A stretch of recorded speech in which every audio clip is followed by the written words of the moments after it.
Así, por ejemplo, por resolución de diciembre del 2012, se reasignaron 18 causas que estaban radicadas en el TOF 1 y pasaron al TOF 4, vinculadas la mayoría con casos en los que se debía juzgar la presunta comisión de los delitos de corrupción contra exfuncionarios públicos imputados. Yo me traje la lista que quizás sus carátulas hablan por sí solas. De las 18 causas se redistribuyeron: Coan Alberto sobre enriquecimiento ilícito, Menem Carlos sobre artículo 268, Cavallo Domingo sobre infracción al artículo 265 megacanje, Cardoni Daniel y Pou Pedro, Banco Medefin, Giacomino Roberto Eduardo sobre defraudación a la administración pública. En esa oportunidad, en diciembre del 2012, los jueces del TOF 1 hicieron saber a la Cámara de Casación que en la medida que tenían que afrontar a la brevedad un juicio de lesa humanidad de gran envergadura, la causa Plan Cóndor, con pronóstico de duración de 2 años de debate, esos 18 procesos no podían ser atendidos en tiempo y forma. Para resolver la cuestión, la Cámara de Casación recurrió a esas dos figuras que yo le hablé. Por un lado, sacó las causas del TOF 1 para ser juzgadas en el TOF 4 y a su vez, como 2 jueces del TOF 4 estaban subrogando en el TOF 5 en una causa de lesa humanidad, por sorteo designó en su reemplazo a 2 jueces de TOC. Así que se hizo uso de las 2 medidas. Hoy, aproximadamente 10 de esas 18 causas han sido resueltas, con diferente resultado, pero han sido resueltas. En 3 ya se ha fijado el debate oral y en una el juicio comienza en 10 días en una de las salas de audiencia de este edificio. Es una causa que los hechos datan del año 1998, me fijé la crónica de un diario del 2008, es una causa que se llama López del Carril Nelson, que López del Carril había sido presidente de la Casa de la Moneda, y los hechos datan del año 2008. Los procesamientos datan del año 2003. La causa tiene fecha de inicio del debate en 10 días. Otro ejemplo es la denominada causa Tragedia de Once. Luego de clausurada la instrucción en el juzgado federal, la causa fue elevada a sorteo y por sorteo recayó en el TOF 1, este mismo tribunal que había hecho saber que no podía hacer las 18 causas porque tenía Plan Cóndor. Los jueces invocaron idénticos motivos a los que habían invocado, ahora con el aditamento de que el juicio de Plan Cóndor ya había comenzado. Expresaron textualmente que en ese contexto resultaba imposible para ese colegiado afrontar con la celeridad que el caso amerita su tramitación y debate. Por resolución 173 del 2013, de marzo del año pasado, la causa recayó por aplicación de ese artículo 9 infine de la 26371 en el TOF 2. Hoy, a un año de esa reasignación, el juicio se está celebrando en una sala de audiencias de este mismo piso, con un cuarto juez convocado por la misma Cámara de Casación de una jurisdicción lejana, habida cuenta que en el tribunal donde está esta jueza, que es de Ushuaia, tramitan pocas causas sin ningún proceso complejo. No puedo negar que la esperada reapertura de las causas por violaciones a los derechos humanos, después de la anulación de las leyes de impunidad del 2005, provocó un cambio de escenario en la justicia federal, por la magnitud y trascendencia de los juicios y principalmente porque los casos que se elevan a debate se atienden con la misma estructura judicial que se tenía en el año 1992, fecha en que se sancionaron las leyes orgánicas que acompañaron al Código Procesal Penal de la Nación, creando 6 tribunales orales federales y 35 en todo el país.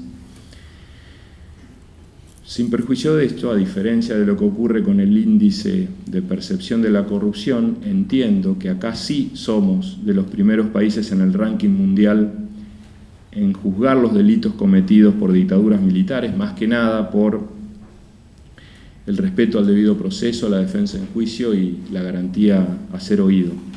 Pero la realidad, y esto no se puede desconocer, nos marca que muchas de las causas de corrupción contra exfuncionarios públicos y que ahora están en riesgo de prescripción de la acción penal, ya habían sido elevadas antes de 2005 a juicio oral. Esto demuestra que tampoco, y acá viene la autocrítica, desde el Poder Judicial ni desde el Ministerio Público Fiscal se diseñó oportunamente una estrategia para evitar la saturación y los cierres por prescripción de esta clase de procesos complejos. Basta apreciar un sólido informe elaborado recientemente de manera conjunta por el CIPSE y el INESIP, que se titula La reforma procesal penal frente a la corrupción, cuya lectura recomiendo, también muy pragmático, pero muy revelador en cuanto a la demora de los juicios de corrupción por parte de los tribunales orales en su juzgamiento. He sido invitado como secretario de la Cámara de Casación Penal, por eso yo les hablaba un poco del pragmatismo de mi exposición. Empecé advirtiendo déficits enormes, pero también quiero remarcar al menos lo que mínimamente se hace para tratar de paliar de algún modo esta situación que a veces asombra. La casación con alguna herramienta legal, como les mencioné, trata de dar algún paliativo a esta decisión y son insistentes y permanentes al Consejo de la Magistratura y a la Corte Suprema los reclamos de la puesta en funcionamiento de los tribunales 7 y 8 y de otros tribunales orales federales en jurisdicciones colapsadas como La Plata, Córdoba, Rosario y Salta, como muestra. El Tribunal Federal 1 de La Plata y el Tribunal Federal 2 de La Plata, los únicos dos en funcionamiento, tienen más de 1.300 causas en trámite. Como contrapartida, el Tribunal Oral Federal de Catamarca tiene 8. Quizás habría que rever un poco el mapa judicial también. También la casación hace un reclamo permanente de la necesidad de que se cubran las vacantes prolongadas y abiertas a concurso. Y como complemento de estas políticas, desde tiempo atrás se elabora en la Secretaría General documentos de trabajo y estadísticas que reflejan la situación de los tribunales orales de la jurisdicción, los tribunales orales comunes, los penales económicos, los de menores y los federales, que demuestran, entre otras variables, la cantidad de detenidos que tienen los tribunales, la cantidad de audiencias de juicio propiamente dichos que se celebran, la porción que representan esos detenidos que superan 2 años en prisión preventiva, las causas en trámite, las causas resueltas, el modo de decisión, la planta de personal, la integración del tribunal. Esos datos son utilizados para que, a semejanza con una figura procesal conocida en otros códigos más modernos, denominada colegio de jueces, los tribunales que dependen de la jurisdicción de la Cámara se integren y los juicios orales, auténtico escenario donde se deciden las controversias en un plano de igualdad y de transparencia, puedan llevarse a cabo. Esta es mi exposición. Muchas gracias. A continuación nos va a dirigir la palabra el doctor Rafael Caputo, titular del Juzgado Nacional en lo Penal Económico número 3. Gracias, doctor Dilelo. Además me tocó trabajar varias veces con el doctor porque justamente mi juzgado, el Juzgado 2, está vacante desde el año 2011 y por eso sé que también es fanático deportivo italiano. Así que bueno, le cedo la palabra al doctor Caputo. Bueno, buenas noches ya a todos, buenas tardes. Lo mismo que decía el doctor, para mí es un honor que la gente de la Unión me haya convocado para esta charla. Y bueno, y vamos a tratar de hablar algo que tenga cierto contenido técnico de cuestiones vinculadas por ahí con la competencia del fuero donde me toca trabajar.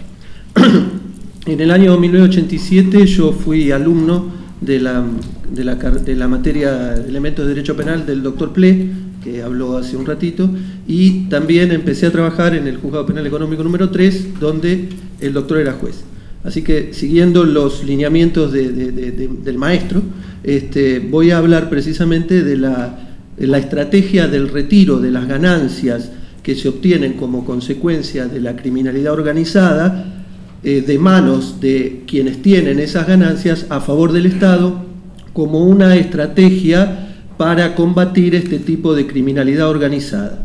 Primero voy a tratar de mostrar que está absolutamente justificada la utilización de esta pena, de la pena de comiso o eventualmente de la pena de multa, es decir, de penas de naturaleza pecuniaria para este tipo de delitos, a partir de la importancia de la afectación de los bienes jurídicos que estos delitos generan, que estas ganancias, mejor dicho, ilícitas generan, y también tratar de mostrar que sirve este mecanismo del uso del comiso como pena en este tipo de delitos a los fines de cuáles son los objetivos de la aplicación de una pena.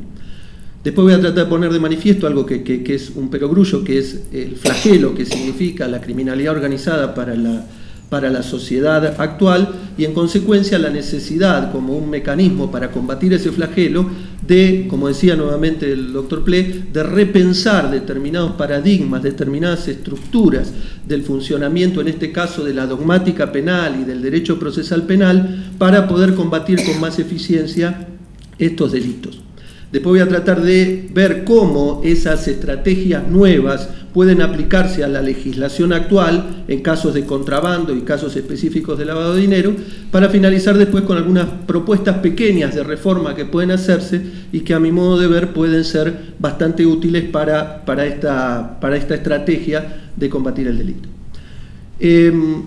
Acá en la Argentina nosotros tenemos más o menos, utilizamos en nuestras decisiones de todos los días, un valor de un kilo de sustancia estupefaciente, concretamente de cocaína, que es de más o menos $6.000 la cocaína puesta acá en Argentina. Es decir, quien compra a nivel mayorista cocaína en Argentina paga, pongamos, $6.000. Esa cocaína puesta en Europa, estamos hablando de cocaína de importante, de mucha pureza, vale alrededor de 50.000 euros. Con eso vemos claramente las importantes ganancias que se pueden obtener concretamente en materia de narcotráfico con la venta hacia Europa de sustancia estupefaciente.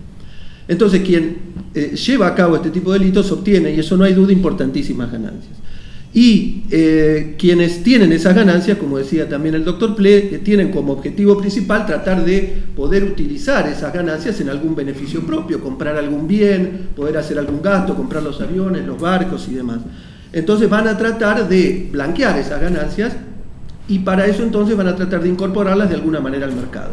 Si tienen ganancias tan grandes, van a tener muchas facilidades para poder hacer inversiones que sean aún inversiones que son actividades lícitas, pero que le generen hasta pérdida. Si yo tengo tantas ganancias con esto, puedo invertir en, qué sé yo, en una fábrica de autopartes o en una fábrica de plástico para envasar leche a una pérdida. Es decir, con costos, aumentando mis costos, contratando más personal, teniendo menos ganancia. ¿Qué genera eso? Que los competidores en ese rubro que tratan de hacer las cosas bien, las cosas en forma legítima, van a perder con esta gente. Entonces esta gente va a ganar mercados. Eso no hay duda que va a generar una alteración en el orden económico y financiero de la sociedad, porque quienes quieren trabajar lícitamente van a tener competidores a los cuales no van a poder derrotar nunca, porque para ellos perder plata en esas actividades de blanqueo no es más que un costo más de esas ganancias exorbitantes que tienen. Se ve entonces cómo este tipo de incorporación de las ganancias ilícitas al sistema financiero afecta significativamente el bien jurídico que hoy por hoy es el que se protege con los tipos penales del lavado, que es el orden económico y financiero y general de una sociedad. Si hay afectación del bien jurídico, se justifica entonces como estrategia del derecho penal la aplicación de una pena que trate de recuperar esas ganancias. Está justificado entonces desde una teoría retributiva de la pena dedicarnos a recuperar las ganancias ilícitas. Y también sirve como una forma de prevenir nuevos delitos de la gente que se dedica a estas cosas. ¿Por qué? Porque si si se tienen muchas ganancias, esas ganancias también se usan para reinvertir en la realización de nuevos delitos. Compro nueva droga, contrato nueva gente, compro nuevos pasaportes falsos, consigo pasajes más baratos como consecuencia de que compro por cantidad para llevar y traer mulas. Entonces, si yo trato de retener las ganancias, van a tener menos capital de trabajo y de esa forma van a poder cometer menos delitos. Se hace entonces, a nivel de teoría de la pena, una prevención general negativa y se evita la comisión de nuevos delitos. Otra justificación del comiso como una forma de combatir estos delitos está dada por el hecho de que si la sociedad en general ve que quien tiene ganancias ilícitas las pierde y que esas ganancias ilícitas que el Estado toma como propias se redistribuyen en programas de ayuda a gente que tiene menos recursos, manejados por ONG, por la iglesia, por quien fuere, o en capacitación nuestra de los organismos policiales para combatir estos delitos, va a tener la sensación de que el derecho penal le gana, que el derecho le gana a la actividad delictiva porque se ha recuperado ese dinero obtenido ilícitamente. Esto también es, a nivel de teoría de la pena, un logro en materia de lo que se llama prevención general positiva. El derecho gana a través de la aplicación de la pena de decomiso porque la gente siente que el derecho penal se aplica y que pierde el que comete el delito. Entonces, el decomiso aparece como una forma justificada, como una pena plenamente justificada para combatir este tipo de delitos. Decíamos que esto es un flagelo realmente muy importante y que entonces es hora, como lo decía de vuelta el doctor Ple, de replantearnos muchos paradigmas. El doctor Ple hablaba de replantearnos el paradigma de cómo investigamos. Yo lo que propongo es que nos replanteemos el paradigma de cómo interpretamos determinadas podríamos decir garantías constitucionales o principios de la dogmática penal para combatir este tipo de delitos. De vuelta, es una cuestión cultural. Es muy difícil esto y hay que tener muchísimo cuidado porque las garantías constitucionales obviamente son las mismas para todo el mundo, pero esto corre por cuenta mía. Tengamos en cuenta que la gente con la cual nosotros estamos lidiando en este tipo de delitos, los que realmente manejan estas ganancias, no son la gente marginada de la sociedad, sino que probablemente sea la gente poderosa de la sociedad, con mucho poder económico en virtud de estas ganancias que obtienen, y hasta cierto punto no sé si no son más poderosos que el Estado mismo. Entonces, ¿quién es el débil en esta lucha? ¿Es el débil realmente el juzgado o es el Estado? Esto corre por cuenta mía, no lo reproduzcan, no lo mantengan, porque si no puede llegar a ser peligroso. Esto no quiere decir que las garantías constitucionales no deban ser respetadas, tienen que ser respetadas, pero sepámonos nosotros como Estado más débiles que determinados sectores de la sociedad que son los que se ven beneficiados con estas ganancias. Eso nos permite replantearnos toda la interpretación de los principios constitucionales. Así podremos entonces hablar de sancionar delitos de peligro. Por ejemplo, ustedes saben que las conductas clásicas de lavado son las de vender inmuebles, vender bienes, comprar bienes, administrar bienes, depositar dinero en los bancos. Cuando se cometen esas conductas llegamos a la consumación o al principio de ejecución de estos delitos. Pero lo que se trata a través de estas tendencias que yo trato de poner de manifiesto, es que tratemos de combatir este tipo de delitos desde antes de que se lleven a cabo estas conductas. Es decir, con aquellas acciones que generan el peligro de que esto suceda. Por ejemplo, si alguien tiene determinado suma de dinero importante, obviamente, que no tiene cómo justificarlo. Después voy a tratar de dar algunos casos específicos que nos tocan todos los días en el fuero nuestro. ¿Tengo a alguien que está comprando un inmueble, que está vendiendo un inmueble, que está depositando plata en un banco? No. Simplemente tengo a alguien que tiene dinero en su poder y que no tiene cómo justificarlo. En principio eso parecería ser que no es el principio de ejecución de ninguno de los verbos del lavado. Pero hay un tipo penal que recepta este caso específico que yo les digo, que es un delito de peligro. ¿Podrá ser un delito de peligro abstracto? Puede ser. Hay cuestionamientos, como decía el doctor Casanello, a la sanción de los delitos de peligro abstracto, puede ser. Pero veamos la necesidad de replantearnos esas cosas, teniendo en cuenta esto que yo les dije del flagelo que significa este tipo de delitos. ¿Se entiende más o menos la idea del replanteo, en este caso en particular, en un punto dogmático y de principio constitucional? Otro elemento que es necesario replantearse, por ejemplo, son las técnicas de investigación. Nosotros, como bien decía de vuelta el doctor Play, y reitero, lo sigo porque es una eminencia en la materia, porque además fue mi maestro de chiquito.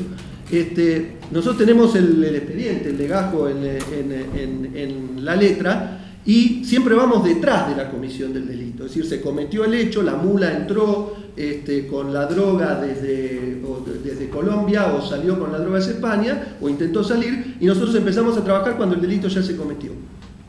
Lo que puede ser útil para estos tipos de delitos es llevar a cabo conductas de investigación proactiva. Es decir, tratemos de investigar para llegar a evitar la comisión de determinados delitos. De vuelta hay un planteo nuevo. Si una persona a la cual se la detiene con estupefacientes en su poder nos da un dato de quién le entregó la sustancia estupefaciente, nosotros tenemos que llevar a cabo, y de hecho se hace, conductas proactivas de investigación. Intervenimos los teléfonos de esa persona y por ahí encontramos pocas pruebas de la intervención de esa persona en el hecho que pasó, pero sí vamos a encontrar otro hecho que esa gente va a cometer y lo vamos a evitar. Se entiende la idea de la política proactiva a partir de un arrepentido y a partir de la realización de tareas de investigación que modifican el paradigma de investigar el hecho una vez que el hecho se cometió.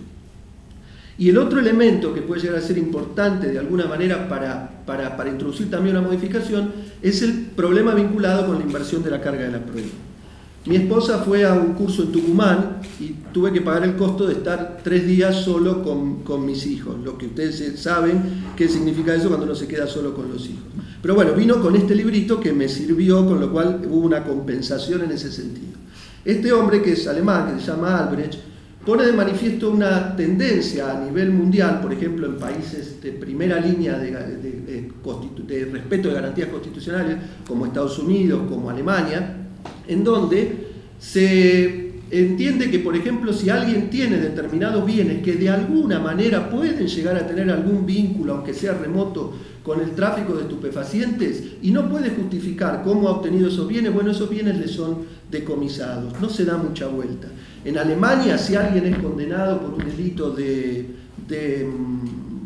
narcotráfico, todos sus bienes, aunque no se haya probado el vínculo concreto con el delito, son en definitiva decomisados. Es decir, hay una tendencia en donde esta idea de el castigo de la inversión de la carga de la prueba como un mecanismo que no puede ser utilizado no es visto tan mal.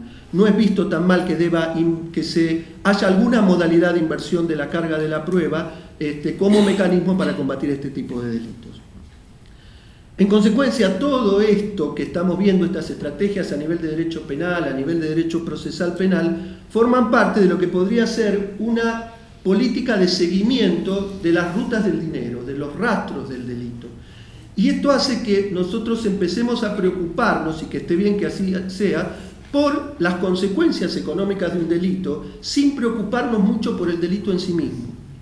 En esto sí voy a ir al revés de lo del Dr. Ple. No me importa tanto el delito de narcotráfico que tengo, la mula, el grupo, la cocina, sino me importa ver determinados bienes que no tienen una justificación de dónde están, y si no hay una justificación, bueno, decomiso esos bienes. No sé si se entiende la idea, desprender la existencia de bienes injustificados del delito previo. En esto nosotros tenemos un pequeño avance en nuestra ley de lavado, que antes exigía que se probara un delito previo y ahora exige que se pruebe solamente un injusto. No es necesaria una sentencia. Hemos hecho un avance en ese sentido, en el sentido de desprender las conductas típicas de lavado del delito previo.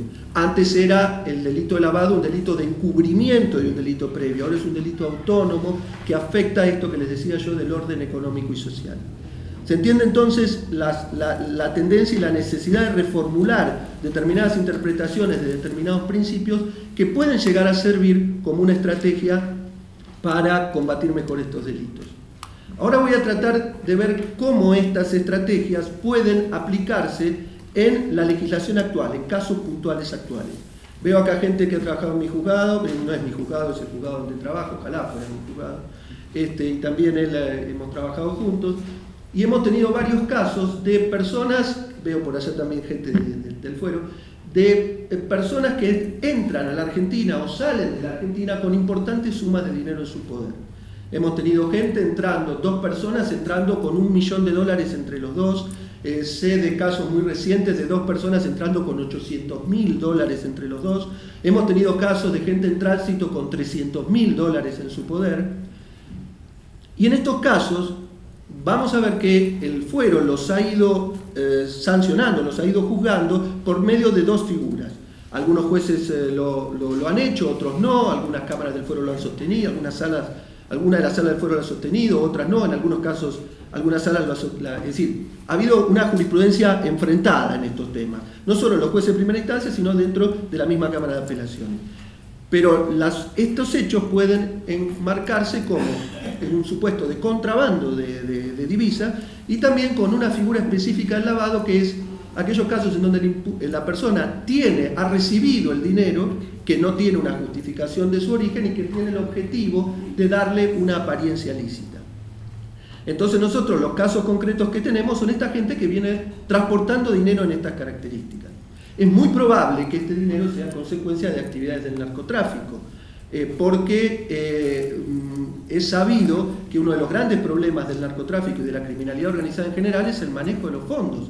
No pueden utilizar con facilidad cuentas corrientes bancarias, transferencias, no pueden utilizar los mecanismos habituales de traslado de dinero, como puede ser Prosegur o alguna empresa internacional en ese sentido.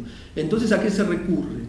A grupos que se dedican a transportar dinero, obviamente empresas de naturaleza ilegal. Entonces él es un yo soy un narcotraficante con que tengo que movilizar dinero y lo contrato a él y le digo, necesito llevar este dinero a Argentina. Entonces él contrata a 2 o 3 personas que llevan el dinero en varios viajes, o 6, 7, 8 personas que lo llevan en distintos momentos. Esas personas apenas lo conocen a él, a mí ni siquiera me conocen, y hacen el transporte de dinero.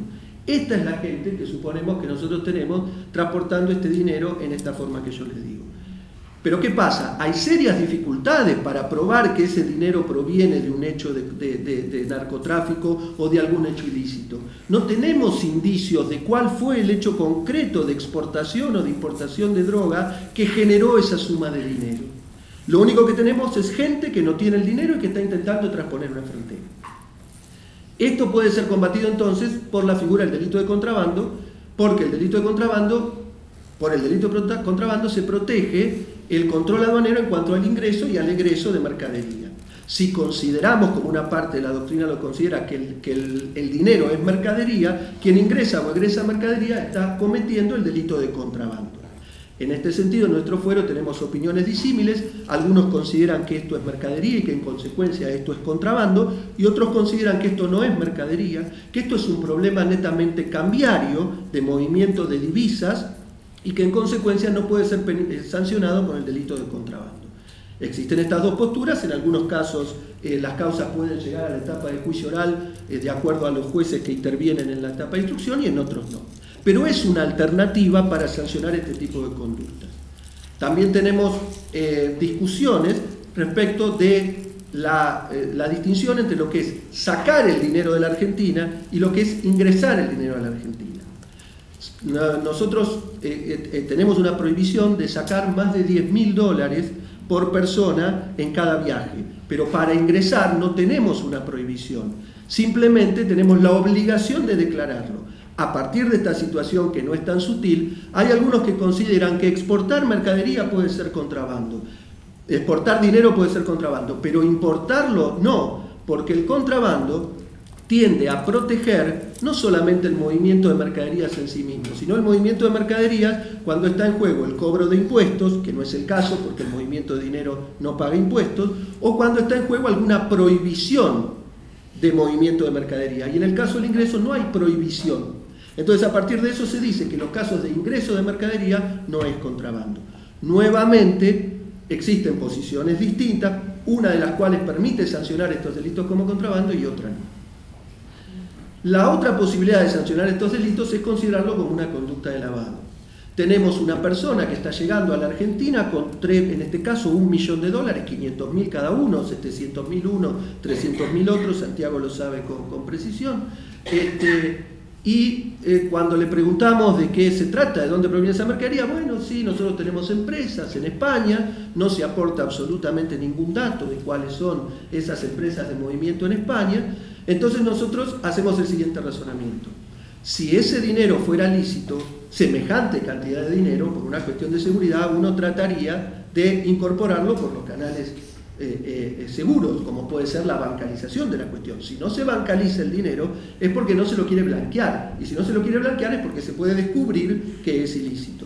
Entonces ahí ya tenemos un indicio del origen ilícito de ese dinero. Si esa persona está recibiendo ese dinero que tiene en principio un origen ilícito, está entrando en este tipo penal del 303, inciso tercero, que es una de las figuras de lavado. El otro elemento que se exige es que se tenga la finalidad de que ese dinero vaya a tener una apariencia de origen lícito.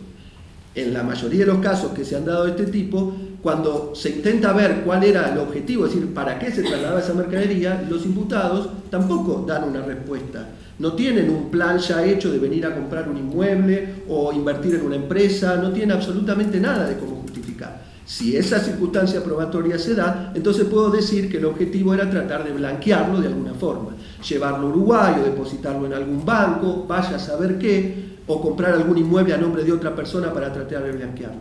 ¿Qué quiero decir con esto? Que este tipo penal se configura, a mi modo de ver, con bastante facilidad. Voy a tratar de ir concluyendo entonces. A través del contrabando, de la figura del contrabando, de esta figura de lavado, este tipo de conductas, de movimientos, de grandes sumas de dinero que pueden provenir de hechos ilícitos previos que no podemos probar, pueden ser sancionadas. Las conductas se pueden sancionar por estos medios. ¿Y a dónde viene el tema del comiso? Que tanto el contrabando como las figuras de lavado tienen previstas como pena el comiso de la mercadería objeto del delito, en este caso el dinero, y de los instrumentos de comisión del delito. Los dos tienen establecido, estos dos tipos penales, la pena de comiso como una alternativa. En esta cultura que propicia el doctor Plede de darle importancia al comiso como modo de combatir este tipo de delitos, parece que estas dos figuras pueden ser útiles para ir actuando en ese sentido. Y nuevamente, siguiendo con estas tendencias de las cuales yo le hablaba de cómo podemos seguir combatiendo esto, podemos ir un pasito más adelante y ser menos exigentes con la famosa prueba del delito previo y contentarnos con la idea de que si no se puede justificar el origen del dinero, no obstante haberse tenido la posibilidad de dar las pruebas necesarias para ello, entonces podemos presumir con eso solo que proviene de un hecho ilícito sin tener que probar algún supuesto específico de ilicitud, el hecho del contrabando de droga de tal día cometido de tal país al otro. ¿Me explico cuál es más o menos la idea? Nuevamente, en esta tendencia de reinterpretar la forma de ver el derecho penal, nos va a permitir por ahí en estos casos sancionar sin tener pruebas muy elocuentes de ese delito previo que se está exigiendo. ¿Y esto significa invertir la carga de la prueba? A mi modo de ver, no, porque hay determinados indicios que muestran que el dinero es ilícito, lo transporto irregularmente, no tengo forma de justificarlo, y hay una jurisprudencia de la Corte que se utiliza para delitos económicos, que la Sala de nuestro fuero la ha utilizado inveteradamente para los delitos cambiarios, creo que en forma muy acertada, que dice que cuando hay indicios de la imputación de que el delito existe, si el imputado ofrece un descargo, debe probarlo. Y eso no es invertir la carga de la prueba. Por ahí aplicar esta teoría de la Corte que tantas veces ha mostrado la Sala A puede ser útil para, en estos casos, decir, bueno, yo tengo determinados indicios que el origen del dinero es ilícito, di la chance de descargo, no se aportaron pruebas elocuentes de dónde proviene el dinero, puedo considerar que esta es una conducta de lavado. Y aplicar entonces como pena el comiso y quedarme con el dinero consecuencia de esos ilícitos. Para finalizar, les trataría de mostrar qué propuestas se pueden llegar a hacer para mejorar esta situación. Una, por ejemplo, es tratar de zanjar vía legislativa la cuestión de si el dinero es o no mercadería. Por ahí tipificar directamente una figura de contrabando con la mención de la mercadería como dinero. Eso es mi forma de ver las cosas. Otra cuestión puede ser esta discusión de si el ingreso de mercadería de dólares está prohibido o no. Si la discusión es que no puede ser contrabando porque no está prohibido, bueno, de la misma manera que prohibimos el ingreso de divisas por medio de una resolución de la aduana, se puede prohibir el ingreso.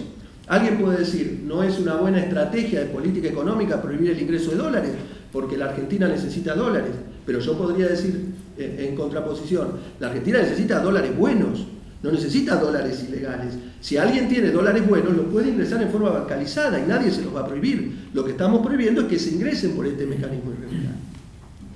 Otra modificación, por ahí un poco más osada, que creo que no va a tener éxito, es establecer el mecanismo directamente, esto quienes me conocen lo saben, el delito de enriquecimiento ilícito de particulares.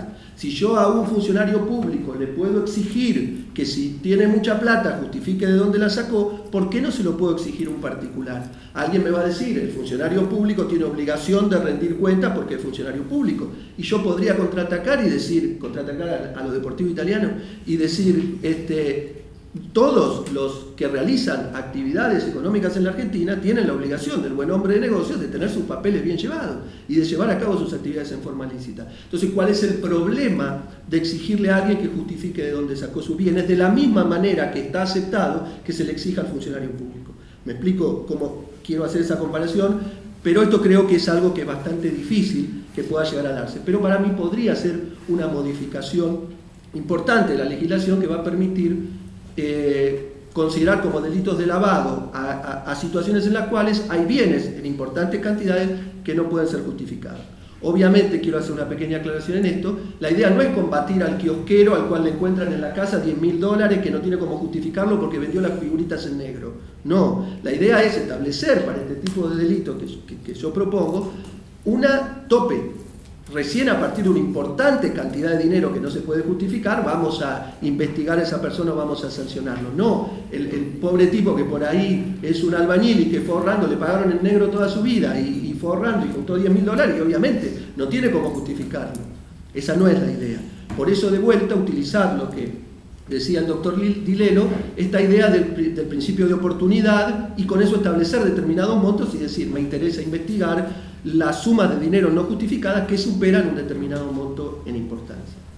Ahora sí, para finalizar, quiero poner de manifiesto que considero que es útil, que es una forma, sin duda, de combatir la criminalidad organizada, la idea de sancionar, aplicar la pena de comiso, es decir, atacar los efectos patrimoniales, recuperar las ganancias del hecho ilícito. Pero este autor, y acá está la enseñanza más importante del viaje de mi esposa a Tucumán, pone de manifiesto una postura desesperanzadora en el tema, y de alguna manera yo se la transmito, que la cantidad de dinero que el sistema penal puede llegar a recuperar producto de las ganancias ilícitas es muy poca. Todos sabemos que la cifra negra de la comisión de delitos, es decir, la que no llega al sistema penal, es muy alta. Entonces es poco lo que nosotros podemos sacarle a las organizaciones. Además, quienes estamos en el fuero federal o en el fuero penal económico, sabemos que se llega a gente que no tiene realmente un gran poderío económico. Es la mula que traslada droga, la mula que traslada dinero y el proveedor tipo pequeña o mediana empresa que le dio esa droga a la gente, que vive también en un departamento de 8 habitaciones y vive en una de las habitaciones de ese departamento. Es decir, no es un gran poderoso. Es muy difícil llegar a los que están más arriba. Y aun cuando se llega a los que están más arriba, es tanto el dinero que se mueve que lo que uno puede sacarle no sé si le hace realmente mella. ¿Cuál es la conclusión entonces?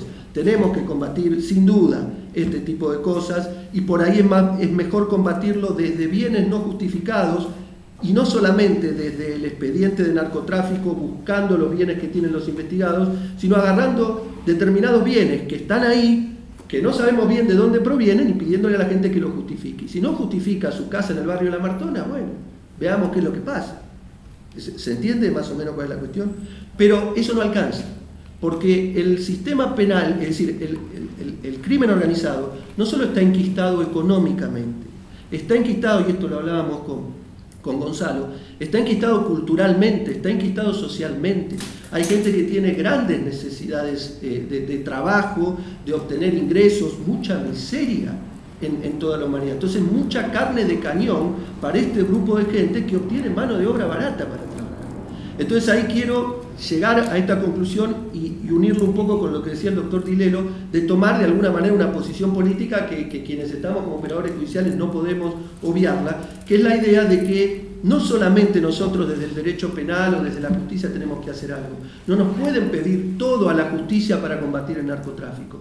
Hay que llevar a cabo conductas de naturaleza administrativa y de naturaleza social, y que de alguna manera signifiquen, como escuché que lo dijo el secretario de la CEDRONAR hace un tiempo, el Estado presente, el Estado cerca de los más desvalidos, para que esa gente que está desvalida tome al Estado como líder, tome al Estado como su ayuda, y no a estos grupos de desarrollo de actividades delictivas, y de esta manera vamos a evitar que socialmente y culturalmente el flagelo de la miseria y de la desigualdad sea la principal fuente de comisión de estos delitos que son tan dañinos. Y esto creo que va a ser una forma eficiente también de combatirlos, no solamente a través de exigencias al funcionamiento del sistema judicial. Nada.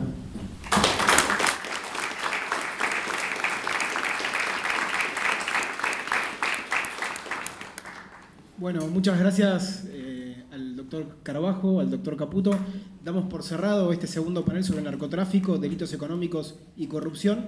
Y a continuación nos va a hablar seguramente el secretario general de la Unión de Empleados de la Justicia de la Nación, el doctor Julio Piumato, y también el doctor Mariano Borinsky, a cargo del presidente de la Cámara Nacional de Casación Penal. Así que muchas gracias y ya sigue la palabra de ellos.